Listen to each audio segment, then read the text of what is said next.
रहीम 12th class के chapter number 20 का आज हमारा जो लेक्चर है that is about the DNA replication. यानी कि असल में ये क्या है, मैं आपको थोड़ा सा आइडिया देता हूँ। देखिए, मुझे एक बात बताएं, अगर एक सेल ने डिवाइड करना है और उसने दो सेल्स बनाने हैं तो ऑब्वियसली उसके क्रोमोसोम्स डुप्लीकेट होते हैं ड्यूरिंग द एस फेज। आप अच्छी तरह जानते हैं कि ये जो क्रोमोसोम है this will be converted into this, ये 4 क्रोमैटिड्स का बना होगा, सिंपल सी बात है। लेकिन मैं जो चीज समझाना चाहता हूं वो ये, obviously these chromosomes are made up of DNA ना, so there DNA will have to be duplicated first. उनके डीएनए की कॉपी से कहते हैं डीएनए की रेप्लिकेशन करना, यानी the copying of the DNA to make the two identical copies of the DNA की, ताकि सेल डिवाइड हो जाए। ठीक है, तो फर्ज किया अगर ये एक सेल का जो है वो डीएनए है, फर्ज किया तो इस डीएनए को कॉपी होना जरूरी है और इससे 2 कॉपीज जो हैं वो डीएनए की बननी जरूरी है, इसी तरह एक दूसरी कॉपी भी। सही है, तो ये वाला जो काम है इसके लिए मुख्तलिफ मॉडल पेश किए गए। असल में अगर आप स्टार्ट करें तो जो वॉटसन एंड क्रिक मॉडल था उस मॉडल ने क्लियरली बता दिया था, अगर मैं डीएनए को, ये लाल डीएनए को मैं ऐसे खड़ा कर दूं ऐसे सिंपल, तो आपको पता है कि भाई ये क्या है। ठीक है, और उसने बताया था कि इस तरफ की एडेनिन और इस तरफ की थायामीन के दरमियान 2 हाइड्रोजन बॉन्ड होते हैं, ये बात बताई थी ना। इसी तरह इस तरफ की गुआनिन और इस तरफ की साइटोसिन के दरमियान 3 हाइड्रोजन बॉन्ड होते हैं और ये दरमियान वाला फासला 0.34 नैनोमीटर के बराबर या 3.4 एंगस्ट्रॉम के बराबर होता है। ये बात पढ़ ली थी ना आपने। इसके अलावा अगली बेसिस, तो अगर किसी बंदे ने, यानी इधर फिर थायामीन है फर्ज किया तो इधर एडेनिन है तो फिर ये, और फर्ज किया इधर साइटोसिन है तो इधर गुआनिन है तो फिर ये, और ये इन सब के दरमियान फासला भी बराबर है। अगर कोई बंदा इस, देखे ना जी, अगर हमने इस डीएनए को बनाना है, इससे 2 कॉपीज तैयार करनी है तो we will have to separate these 2 strands first. And अगर हमें इनको सेपरेट करना है तो we if we were to unzip, इस डीएनए को सेपरेट करना है, इसकी दोनों स्ट्रैंड को अलग अलग करना है, तो we will have to break these bonds by an enzyme DNA helicase. हम डिस्कस करेंगे बाद में, इसकी हमें जरूरत नहीं है अभी, और एप्लीकेशन प्रोसेस के अंदर बात होगी। ठीक है, और इससे ये दोनों लाल रंग के स्ट्रैंड निकल आते हैं सेपरेट। और अगर मैं इनकी नाइट्रोजिनस बेसिस आपके सामने बनाऊं तो this is adenine, this is guanine, this is thiamine and then there is cytosine as well. फर्ज किया फासला बराबर होना चाहिए, थोड़ा मतलब डिफरेंस हो गया है, सॉरी, लेकिन मैं थोड़ा थोड़ा बना ही देता हूँ तो ताकि सिमेट्री थोड़ी सी रहे वो। अच्छा जी, तो दिस इज फर्ज किया, ये सेपरेट हो गए। ठीक है, और सेम इज ये दूसरे वाला स्ट्रैंड भी जो है, इसको थोड़ा सा फासले पे बना देता हूं, तो ये दूसरे वाला स्ट्रैंड भी सेपरेट हो गया। और इसके अंदर सीक्वेंस क्या थी, thiamine, then there is cytosine, then there is adenine, then there is guanine, simple. तो अब क्या होगा, इनसे 2 नए स्ट्रैंड बनाए जाएंगे, इनको देख देख के। इनको हम कहते हैं टेम्पलेट स्ट्रैंड। क्या कहते हैं, इनकी पूरी डिस्कशन हम रेप्लिकेशन प्रोसेस के अंदर बात करेंगे। तो टेम्पलेट स्ट्रैंड ये होता है, ये भी टेम्पलेट स्ट्रैंड है, और इसको देख के एक नया स्ट्रैंड बनाया जाएगा जिसे कहेंगे कॉम्प्लीमेंट्री स्ट्रैंड। क्या कहेंगे, कॉम्प्लीमेंट्री या सी स्ट्रैंड। ठीक है, और वो क्या होगा, वो यहाँ पे एडेनिन होगी, सॉरी यहाँ पे गुआनिन होगी, यहाँ थायामीन होगी, यहाँ पे साइटोसिन होगी, फिर इनके दरमियान बॉन्ड्स बन जाएंगे। Same is with this, adenine के साथ थायामीन, साइटोसिन, एडेनिन और गुआनिन, और फिर इनके दरमियान में बॉन्डिंग हो जाएगी। ठीक है, तो यहाँ 3 और यहाँ 2, तो फिर ये देखिए इसी डीएनए की 2 डिफरेंट कॉपीज तैयार हो गई हैं। लेकिन अगर आप गौर करें तो ओरिजिनल स्ट्रैंड तो लाल रंग वाले थे ना, सही है, और अगले जो 2 कॉपीज बनी है उनमें आधा वो है ओरिजिनल स्ट्रैंड, यानी half of the sequence of the, यानी हाफ या one strand of the duplex. ये डुप्लेक्स है ना 2, ठीक है, तो हम कहेंगे 1 strand of duplex is conserved. Conserve मतलब अगले जो दो हैं उन दोनों में एक एक वो होगा। समझ आ गई बेटा बात की? ठीक है, तो इसको कहते हैं सेमी कंजर्वेटिव। क्या कहते हैं?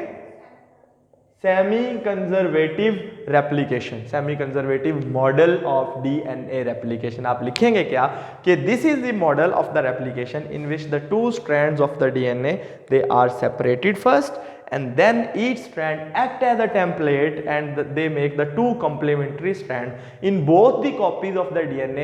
One strand from the original parent DNA is conserved. So इसका मतलब half conservation हुई. That is why this model is called as semi conservative model of DNA replication. ये तो आपको है। एक बेटा कंजर्वेटिव मॉडल भी था, ठीक है, ये एक मॉडल हो गया। दूसरा क्या था? Conservative model of DNA replication.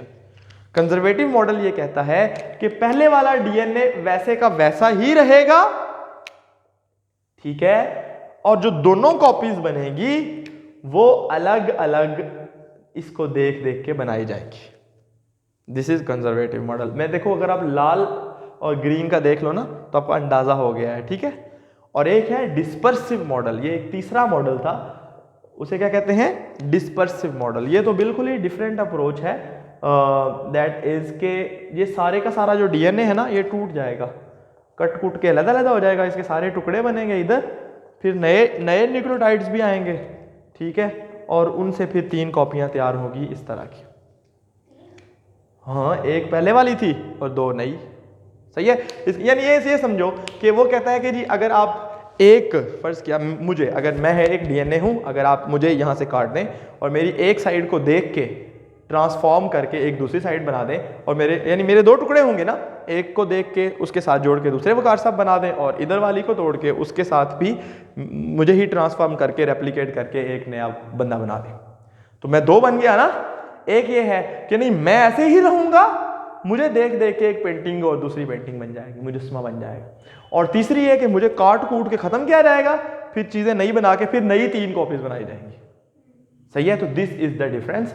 इन चीजों को साबित करने के लिए कि नहीं जनाब ये सही है, ये दोनों गलत अप्रोचेज हैं, ये एक्सपेरिमेंट किया गया जिसको कहते हैं मीजल्सन एंड स्टाल एक्सपेरिमेंट। बड़ा इंटरेस्टिंग एक्सपेरिमेंट है, बड़ा आसान एक्सपेरिमेंट है और बहुत इंपॉर्टेंट लॉन्ग क्वेश्चन है। मेरे सेकेंड ईयर के पेपर में ये सवाल आया था, ठीक है। तो मैं अगर आपको बेटा बताऊं तो मीजल्सन एंड स्टाल एक्सपेरिमेंट क्या कहता है, देखें, ये 2 साइंसदान थे, आई थिंक उनका नाम, मीजल्सन का पूरा नाम क्या था, देखना जरा, मुझे याद था फिर भूल गया। मैथ्यूज, हाँ, मैथ्यूज, मीजल्सन एंड स्टाल। इन दोनों ने क्या काम किया, ये 1953 में, ये उन्होंने 58 में या 1958 में ये एक्सपेरिमेंट था, इतना पुरानी बात है, लेकिन इसने साबित किया था कि डीएनए रेप्लिकेशन इज कंजर्वेटिव। वो मैं आपको साबित करता हूं। ये देखो, इन्होंने पता क्या किया बेटा, इन्होंने देखो, अगर आप गौर करो तो एक होती है नाइट्रोजन सादा सिंपल, जिसका नाम है N14। N14 किसे कहते हैं? ये नाइट्रोजन का वो आइसोटोप है जो कि ये नॉर्मल है, ठीक है, नीले रंग वाला, that is the normal isotope, और ये जो है ये हैवियर है, आपको पता ही है, ये एक उसका हैवी आइसोटोप है नाइट्रोजन का, सही है। तो देखो, मुझे एक बात बताओ, अगर मेरे अंदर और मेरे साथ एक बंदा, मैं ही खड़ा हूं, अगर मेरे अंदर N15 है और उस बंदे में N14 है, ठीक है, मेरे हर सेल के हर डीएनए में N15 है, और मेरी ही जिसामत का, मेरे ही वॉल्यूम का, सेम वॉल्यूम, सेम, यानी समझो मैं ही हूं कॉपी, एक बंदा खड़ा हुआ है जिसमें N14 है, या फर्ज किया आप 2 वकार साहब लें जिसका मेरा वेट फर्ज किया 80 किलो है, फर्ज किया, ठीक है। तो अगर मैंने आज से जो ड्रिंक पीना, जो रोटी खानी शुरू की, जो मैंने प्रोटीन खानी शुरू की, वो सारी में जो नाइट्रोजन थी वो N15 वाली थी, और उसके लिए जो थी वो उसमें सारी में नाइट्रोजन N14 वाली थी। सेम वॉल्यूम होगा दोनों का, सेम जगह घेरेंगे, सेम एज होगी, सेम शक्ल होगी, सारी डायमेंशन सेम होंगी, लेकिन मेरा वजन उससे ज्यादा होगा, because I am carrying the heavier isotope. इस बात की समझ आ गई? बस यहां अगर समझ आ गई तो आप बड़ा इजी समझ जाएंगे। देखो बेटा, इन्होंने क्या काम किया, एक चीज होती है एगर कहते हैं वो मीडियम समझ लो। मीडियम का पता है ना क्या होता है? मीडियम वो होता है ऐसा केमिकल, ऐसा लिक्विड, ऐसी सब्सटेंस जिसमें किसी बैक्टीरियम या इंसान या जानवर या प्लांट को उगने के लिए जो जो सामान चाहिए वो उसके अंदर मौजूद हो। पता है ना, उसे कहते हैं मीडियम। मीडियम अगर लिक्विड शक्ल में हो तो उसे ब्रॉथ कहते हैं, और अगर वो सॉलिड शक्ल में हो यानी सेमी सॉलिड जेली की तरह, उसे एगर कहते हैं। ठीक है, तो बैक्टीरिया इन्होंने क्या काम किया मिचेल्सन ने कि ये एक प्लेट है, फर्ज किया पेट्री प्लेट, तो इसके अंदर जो एगर है, जो मीडियम है, वो इन्होंने रखा। इस मीडियम के अंदर N15 है, N15 कंटेनिंग मीडियम। समझ आ गई बात की? इसका मतलब यह है कि अगर मैं बैक्टीरिया साहबान को इस पे ग्रो कराऊंगा, ये नॉर्मल बैक्टीरिया हैं जिनके अंदर N14 था, नॉर्मल बैक्टीरिया है ना, N14 वाले, लेकिन अगर मैं इनको इस मीडियम पे ग्रो कराऊंगा तो आहिस्ता आहिस्ता एक जनरेशन, हर दफा डीएनए रेप्लिकेट होगा, अगली जनरेशन, उससे अगली जनरेशन, इन्होंने काफी जनरेशंस तक बैक्टीरिया को N15 वाले मीडियम पे ग्रो कराया। कैसे ग्रो कराते हैं? सिंपल सी बात है, इधर से बेटा लेते हैं, यानी इधर N14 वाले डाल दिए, फिर आगे एक नई प्लेट ली, ठीक है, फर्ज किया, वो ये स्टेप्स किताब में नहीं लिखे हुए, मैं सिर्फ समझाने के लिए कह रहा हूं। फिर यहां से एक नई प्लेट ली, समझ रहे ना बात को? तो क्या हुआ कि इधर से कुछ बैक्टीरिया जो ग्रो हुए उनको इधर डाल दिया, इधर से उठा के इधर डाल दिया।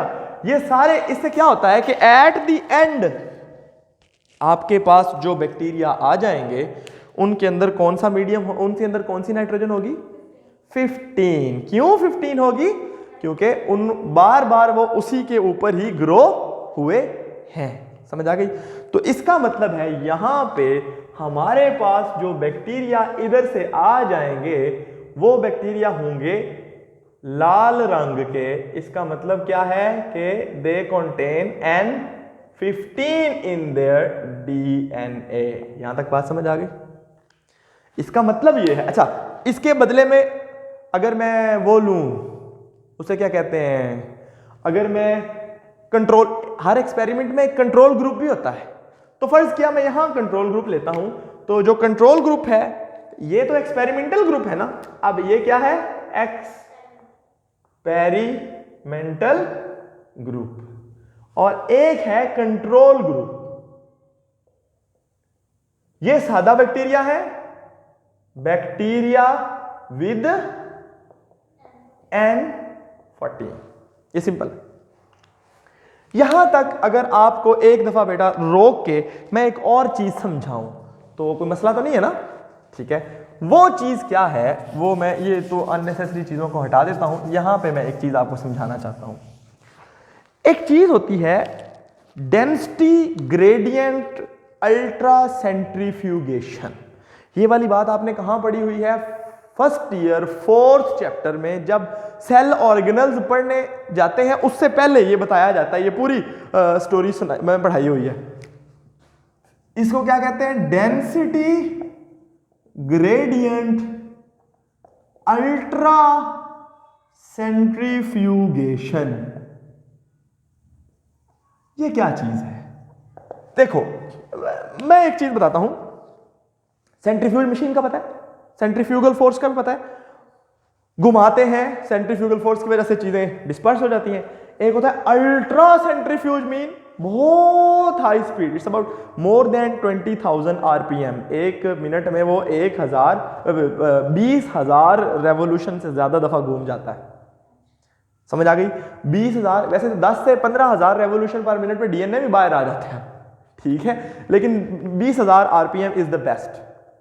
ठीक है, मैंने 22,000 RPM वाली मशीन पे काम किया हुआ है। इससे ऊपर जो होती हैं वो यूरेनियम को साफ करने, जो एटम बॉम्ब बनाते हैं ना, उसमें साफ करने के लिए वो इस्तेमाल होती हैं। साफ से मुराद सारी यूरेनियम, खैर उसको फिजिक्स का काम है, हमें क्या है। ये देखें, डेंसिटी ग्रेडियंट अल्ट्रा सेंट्रीफ्यूगेशन, ये क्या है?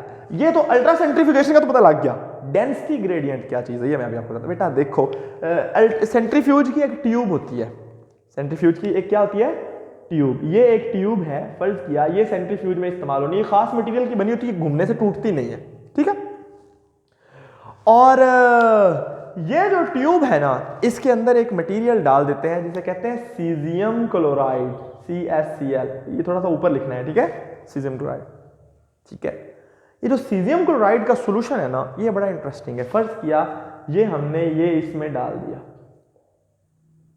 अब इसको थोड़ा सा घुमाते हैं, जब घुमाते हैं ना तो पता है क्या होता है, देखो सॉल्यूशन है, सॉल्ट नीचे बैठेगा थोड़ा, यानी नीचे की तरफ, यानी जो सॉल्यूशन भारी होगा वो थोड़ा सा, ऑब्वियसली देखो अगर मैंने इस मार्कर को रस्सी के साथ बांध के ऐसे घुमाऊं तो ये कम दूर तक जाएगी क्योंकि ये हल्की है, और अगर मैं इस डस्टर को घुमाऊं तो ये दूर तक जाएगा। पता है ना, जब किसी चीज को घुमाते हैं उसका वजन ज्यादा हो तो वो फिर दूर ज्यादा मोमेंटम के साथ आगे जाती है, पता है ना, एंगुलर मोमेंटम, या सिंपल मोमेंटम भी देखें तो P = mv, मास जितना ज्यादा होगा फिर उतना उसका मोमेंटम ज्यादा बनेगा, ठीक है। भारी चीज दूर जाके गिर, अगर आप एक छोटा वटा लें और उसका स्लिंग बनाए, स्लिंग का पता है ना, रस्सी के साथ बांध कैसे घुमा दे, छोड़ दें, तो छोटा जो उतना ही जोर से घुमाए तो जो छोटा वट्टा होगा, छोटा जो पत्थर होगा वो कम दूर जाके गिरेगा, और जो भारी पत्थर होगा अगर आप उसको उतना तेज घुमाने में कामयाब हो गए तो जब आप उसको छोड़ेंगे वो दूर जाके गिरेगा, सही है। तो इसका मतलब ये हुआ कि देखो, जो अगर मैं इसको घुमाऊंगा, इसको ऐसे रख के घुमाऊंगा, तो जो चीज भारी हो उसे इस तरफ होना चाहिए या ऊपर होना चाहिए, नीचे होना चाहिए, समझ गए बात को। इसका मतलब अब मैं अंग्रेजी में फ्रेज करता हूं, cesium chloride solution is put into the centrifuge tube.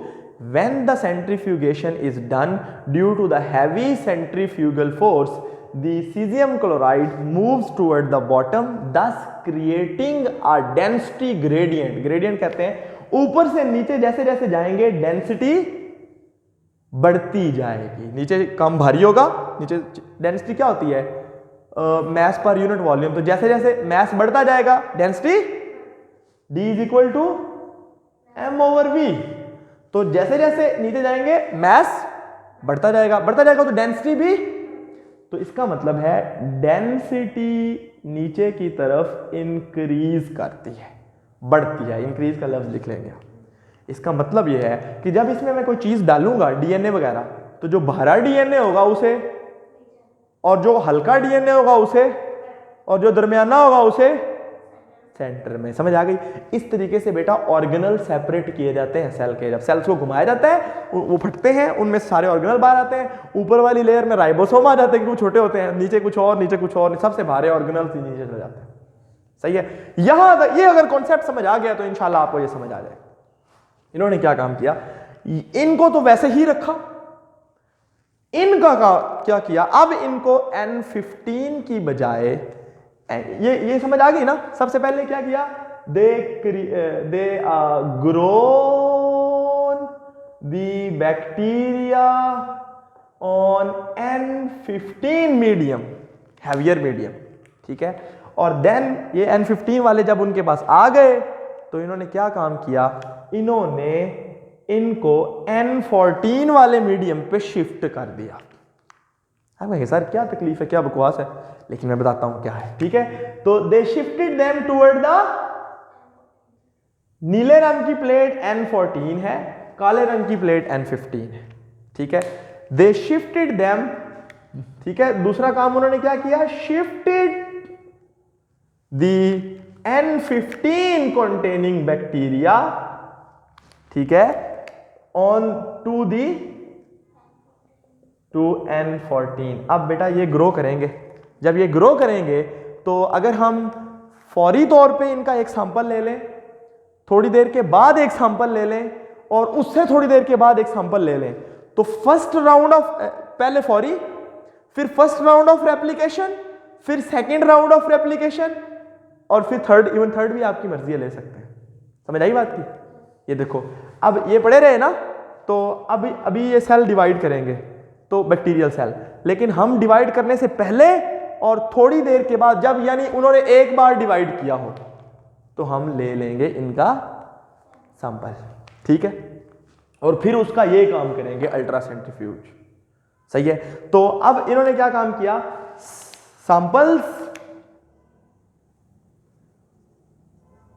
Samples eight zero सही है, जीरो टाइम पीरियड फॉर ई, ठीक है, नो रेप्लीकेशन, ठीक है। फिर दूसरे नंबर पे क्या किया, सैंपल्स एट फर्स्ट राउंड। फिर तीसरे पे क्या किया, सैंपल्स एट सेकेंड राउंड। और उनका जितना भी डीएनए निकलता है उस सारे के क्या किया, अल्ट्रा सेंट्रीफ्यूगेशन, ठीक है। और उससे जो रिजल्ट आए वो मैं यहां बताऊंगा आपको, ठीक है बेटा। जब इनका अल्ट्रा सेंट्रीफ्यूगेशन किया गया ना, फर्ज किया इनकी अल्ट्रा सेंट्रीफ्यूगेशन की गई, तो ये अगर वो प्लेट है तो इनका जो डीएनए साहब है वो यहां ऊपर ऊपर आ गया। इसका मतलब है ये N14 वाला डीएनए है, ये क्या है, N14 वाला डीएनए, ये टॉप पे आ गया, सही है। जब इनका किया गया यानी इनका डायरेक्ट बगैर रेप्लिकेशन किए जो N15 के ऊपर थे, ठीक है, चाहे आप यहां से सैंपल ले लें चाहे आप यहां से ले लें, ये सेम है, पता है ना, क्योंकि यहां पे अभी इनको शिफ्ट करने लगे और शिफ्ट करने के बाद ये समझो ऐसे कि आप परात से डायरेक्ट चावल खा लें या फिर प्लेट में रख के फौरी खा लें, तो चावल गर्म बराबर ही होते हैं। जब आप थोड़ी देर रखेंगे तो फिर उसका बदलाव आएगा, ठीक है। अच्छा क्या एग्जांपल है ये अच्छा तो जब इनका किया गया ना इमीडिएटली वाले का, तो ये आ गया नीचे, यानी इनका आ गया नीचे। इसका मतलब हैवी वाला यहां होता है N15 वाला डीएनए। अल्ट्रा सेंट्रीफ्यूगेशन से डीएनए सब बाहर आ जाते हैं, तो इनका डीएनए यहां नीचे आ गया, सही है। अच्छा जब इन्होंने क्या काम किया, इनका किया, देखो अगर तो कंजर्वेटिव होता, अगर सोचो अब वो कंजर्वेटिव मॉडल होता तो क्या होना चाहिए था, वो मैं आपको बता देता हूं। अगर कंजर्वेटिव मॉडल होता तो एक जो N15 वाला था वो तो नीचे ही नीचे रहना था, सही है, और जो N14 वाला था उसे टॉप पे आ जाना चाहिए था, क्योंकि अब तो इनको N14 पे ग्रो करा रहे हैं ना। तो अगर तो ये वाली बात पॉसिबल होती तो दो हमारे पास आ जाती, लेकिन जब चेक किया गया तो बेटा वो ना तो ऊपर वाले में था, ना वो इसके बराबर था, ना वो इसके बराबर, वो दरमियान में था। और आप अंदाजा लगा सकते हैं कि N14 प्लस N15 हाइब्रिड, इसका मतलब ये है कि DNA is replication is semi conservative, it's not conservative. लेकिन अभी फर्दर भी हम इसको साबित करेंगे। जब दूसरे इसका मतलब क्या है, देखो अगर ये देखो आप, ये लाल तो ये वाला था, ठीक है। जब पहला निकला तो ये लाल लाल तो वैसे रह गए, ये N15 वाले एक एक स्ट्रैंड N15, एक एक स्ट्रैंड N14, सही है। और जब सेकेंड राउंड निकलेगा तो क्या होगा, ए पूरा N14 और ये N15 प्लस N14, समझ आ गई ना बात की। तो ये जब तीसरी बार यानी सेकेंड राउंड ऑफ रेप्लिकेशन के बाद जब उनका सैंपल लिया गया तो दो आए, एक नहीं आया। एक तो ऊपर आ गया टॉप पे उसके बराबर, वो उसके बराबर, तो वो तो क्या था N14, वो ये वाला, ठीक है। और दूसरा इसके बराबर N14 प्लस 15 हाइब्रिड के बराबर। तो इससे साबित होता है कि DNA replication is semi conservative. जब एक स्ट्रैंड टूटता है, वो सेमी कंजर्वेटिव की जो डेफिनेशन सबसे पहले बताई थी वही इसको रिपीट कर देना, ठीक है, कि in this the parent strand that separates the two strand, the parent duplex is separated and the two strand they act as template to produce the new strand. One of the strand of the parent DNA is conserved in the next generation of the DNA. Thank you so very much. Allah Hafiz.